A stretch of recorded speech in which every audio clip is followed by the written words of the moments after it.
नमस्कार दोस्तों, मेरे YouTube channel all in one state 2020 में आप सभी लोगों का स्वागत है। आज हम स्टार्ट करने वाले क्लास 10th हिंदी सब्जेक्ट। इसके पिछले वीडियो में हमने सभी प्रकार के सब्जेक्ट पढ़ा दिए हैं, पर आज हम हिंदी सब्जेक्ट लेकर आए हैं।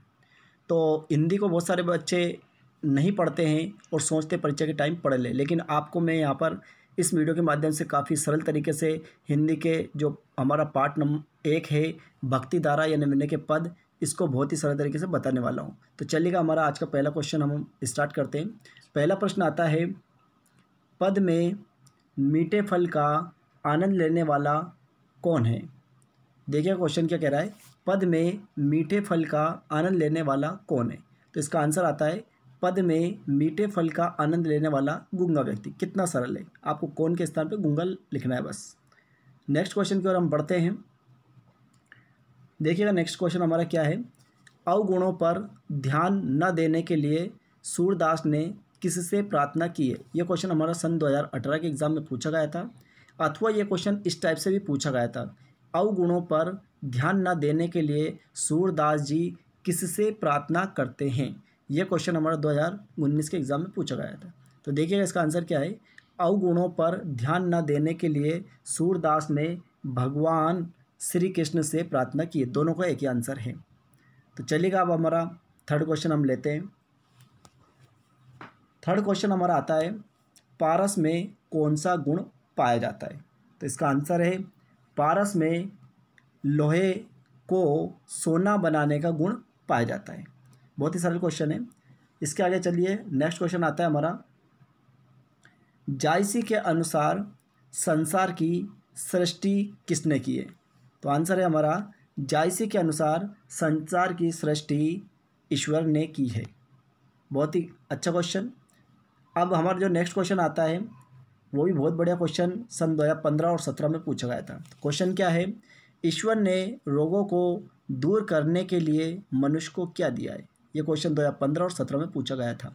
तो इसका आंसर है, ईश्वर ने रोगों को दूर करने के लिए मनुष्य को विभिन्न, आप चाहे तो विभिन्न लिखे या अनेक लिखे, बात एक ही है। तो विभिन्न प्रकार की औषधियाँ दी है। औषधियाँ की जगह आप चाहे तो जड़ी बूटियाँ भी लिख सकते हैं, दोनों सही है। चलिए अब नेक्स्ट क्वेश्चन की ओर बढ़ते हैं हम। नेक्स्ट क्वेश्चन हमारा आता है, स्तुति खंड में जायसी ने कितने दीपों और भुवनों की चर्चा की है। यह क्वेश्चन 2016 और 2018 में पूछा गया था।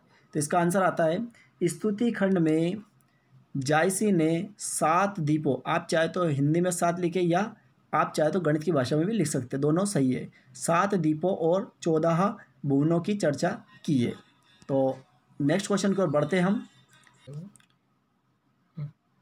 चलो, 7वां क्वेश्चन हमारा आता है, जायसी ने किसका स्मरण करते हुए कथा लिखी है। तो इसका आंसर है, जायसी ने ईश्वर का स्मरण करते हुए कथा लिखी हुई है। चलिएगा, अब बढ़ते हम लघुत्तरी प्रश्न उत्तर की ओर। इसका हमारा फर्स्ट क्वेश्चन आता है लघुत्तरी प्रश्न उत्तर में। पहला क्वेश्चन है, सूरदास ने निर्गुण की अपेक्षा सगुण को श्रेष्ठ कर क्यों माना है। यह क्वेश्चन हमारा 2005 के एग्ज़ाम में पूछा गया था। तो इसका आंसर क्या है हमारा, देखिएगा, निर्गुण ब्रह्म का सब कुछ अनिश्चित होता है, जबकि सगुण ब्रह्म का रूप रंग आकार प्रकार माता पिता भाई बंधु सब कुछ निश्चित है, अतः उसकी आराधना करना सरल है। इस प्रकार सूरदास जी ने निर्गुण की अपेक्षा सगुण को श्रेष्ठ कर माना है। चलिए नेक्स्ट क्वेश्चन की ओर चलते हैं। सेकंड क्वेश्चन आता है हमारा, नेक्स्ट क्वेश्चन हमारा है सेकंड। क्या कह रहा है क्वेश्चन, देखिएगा, गूंगा फल के स्वाद का अनुभव किस तरह करता है या किस प्रकार करता है। ये क्वेश्चन 2012 और 2013 में पूछा गया था। तो गूंगा जो व्यक्ति होता है वो फल का अनुभव किस तरह करता है, इस तरह से बोल रहा है। तो गूंगा मन ही मन स्वाद का अनुभव करता है। वाणी की अभावता के कारण, वाणी की अभावता का मतलब वो बोल नहीं सकता है, यानी वाणी की अभावता है उसके अंदर। तो वाणी की अभावता के कारण वह उसकी मुस्कुराहट से व्यक्त करता है। चलिएगा नेक्स्ट क्वेश्चन हम पढ़ते हैं। नेक्स्ट क्वेश्चन क्या आता है हमारा, बहुत ही शानदार क्वेश्चन है ये भी। कुब्जा कौन थी, उसका उद्धार कैसे हुआ। अथवा करके क्वेश्चन इस टाइप से पूछा गया था कि कुब्जा कौन थी, उसका उद्धार किसने किया। बहुत ही शानदार तरीके से पूछा गया, सन 2017 में पूछा गया था। अब इसका आंसर देखिए, आंसर क्या आता है। कुब्जा मथुरा के राजा कंस की एक नौकरानी या दासी, बात एक ही थी। वह अत्यंत कुरूप, कुबड़ी एवं बुजुर्ग महिला थी। जब कृष्ण अपने मामा कंस के निमंत्रण पर मथुरा पहुँचे तो उन्हें सबसे पहले कुब्जा मिली। उसने कृष्ण को चंदन लगाया। तब कुब्जा की स्थिति को देखकर भगवान कृष्ण ने उसको एक अनुपम सुंदरी बना दिया। इस प्रकार कृष्ण ने उसका उद्धार किया। बना दिया साहब मेरे। चलिएगा नेक्स्ट क्वेश्चन पढ़ते हैं हम। नेक्स्ट क्वेश्चन आता है हमारा, सूरदास ने स्वयं को कुटिल खलकामी क्यों कहा है। क्या कह रहा है क्वेश्चन, सूरदास ने स्वयं को कुटिल खलकामी क्यों कहा है। ये क्वेश्चन हमारा 2009 ए सेट में और 2011 में पूछा गया था। तो इसका आंसर हम पढ़ते हैं। सूरदास जी ने स्वयं को कुटिल खलकामी कहा है क्योंकि सूरदास भी सांसारिक व्यक्ति है। संसार में कुटिलता, दुष्टता एवं कामुकता खुला व्यापार चल रहा है। उनका मन भी विषय वासना में लिप्त हो गया है। मन में छल कपट भर गया है। अतः उन्होंने अपनी कमियां स्वयं स्वीकार कर अपने उद्धार की बात कही है। चलो नेक्स्ट क्वेश्चन की ओर चलते हैं।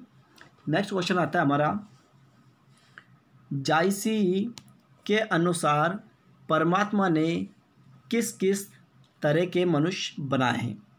तो इसका आंसर आता है, जायसी के अनुसार परमात्मा ने मनुष्य को अनेक प्रकार से बनाया है और बड़प्पन दिया है।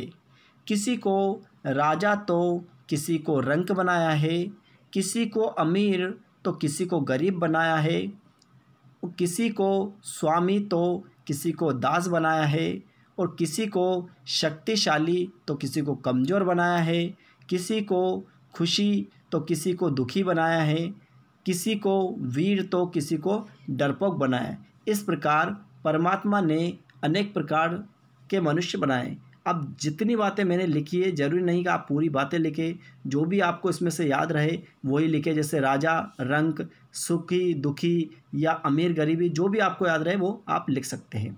चलेगा नेक्स्ट क्वेश्चन की ओर बढ़ते हैं। अब आता हमारा दीर्घ उत्तरी प्रश्नोत्तर। दीर्घ उत्तरी में पहला क्वेश्चन हमारा पढ़ते हैं हम। पहला क्वेश्चन आता है, सूरदास ने किस आधार पर ईश्वर को समदर्शी कहा है। यह क्वेश्चन हमारा 2007, 2008 के ए सेट में और 2009 के बी सेट में पूछा गया था। चलिएगा इसका आंसर हम पढ़ते क्या है। इसका आंसर आता है हमारा, सूरदास के अनुसार ईश्वर को समदर्शी कहा है क्योंकि वह दुर्जन, सज्जन, धर्मी, अधर्मी, अमीर, गरीब, राजा, रंक सभी को समान रूप से देखता है। बिना भेदभाव किए सभी का उद्धार करता है। ठीक उसी प्रकार जिस प्रकार पारस लोहे को सोना बना देता है, चाहे वह सोना पूजा घर में रखा जाए या बधिक के घर रखा जाए। जिस प्रकार नदी नाला दोनों मिल जाने से पवित्र नदी बन जाती है, ठीक उसी प्रकार ईश्वर गुणी अवगुणी दोनों का भेद किए बिना दोनों का उद्धार कर देता है। तो इस प्रकार सूरदास ने ईश्वर को समदर्शी कहा है। चलो नेक्स्ट क्वेश्चन की ओर एक क्वेश्चन। चलो नेक्स्ट क्वेश्चन चलता हमारा, कृष्ण भक्ति धारा के कवि सूरदास ने सगुण और निर्गुण की भक्ति में क्या अंतर बताया। यह क्वेश्चन 2011 में पूछा गया था और इसके अथवा में यह क्वेश्चन इस टाइप से आपकी बुक में दिया हुआ है कि निर्गुण और सगुण भक्ति में क्या अंतर है, और यह हमारा 2014 में पूछा गया था। तो आप चाहें तो इसको कैसे भी लिख सकते हैं, जिस प्रकार मैंने लिख रखा आप चाहे तो ऐसे लिखें या बीच में लाइन खींच के भी लिख सकते हैं। तो हमने लिखा है सबसे पहले निर्गुण भक्ति। तो निर्गुण भक्ति में पहला पॉइंट आता है कि निर्गुण ब्रह्म निराकार अगम अगोचर होता है। दूसरा पॉइंट है, इसे ना तो देखा जा सकता है और ना ही अनुभव किया जा सकता है।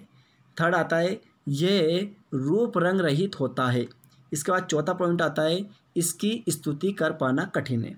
अब हम बढ़ते हैं सगुण भक्ति की ओर। तो सगुण भक्ति में क्या होता है, इसका पूरा विपरीत लिख देना है। देखिएगा पहला जो हमारा ऊपर था निर्गुण भक्ति में, सेम उसी प्रकार से आप देखिएगा इसमें आ रहा है हमारा पहला पॉइंट कि सगुण ब्रह्म निराकार अगम अगोचर नहीं होता है, जबकि उसमें हमने क्या लिखा था, अगोचर अगम अगोचर होता है, जबकि इसमें हम क्या बोल रहे हैं, नहीं होता है।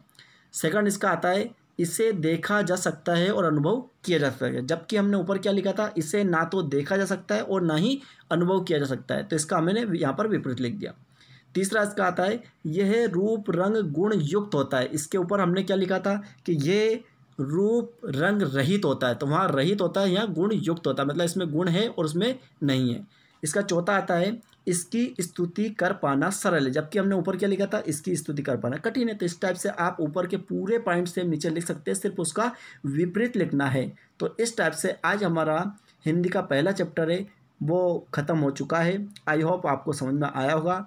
यदि आपको अच्छा लगा हो ये वीडियो तो अपने दोस्तों के साथ ज़रूर शेयर करें, और यदि मेरे यूट्यूब चैनल पर आप नए हों तो मेरा चैनल ज़रूर सब्सक्राइब करें, क्योंकि मेरे चैनल के माध्यम से मैं 10th क्लास के ऑल सब्जेक्ट की आपको तैयारी करवाऊँगा। तो पूरा वीडियो देखने के लिए थैंक यू सो मच।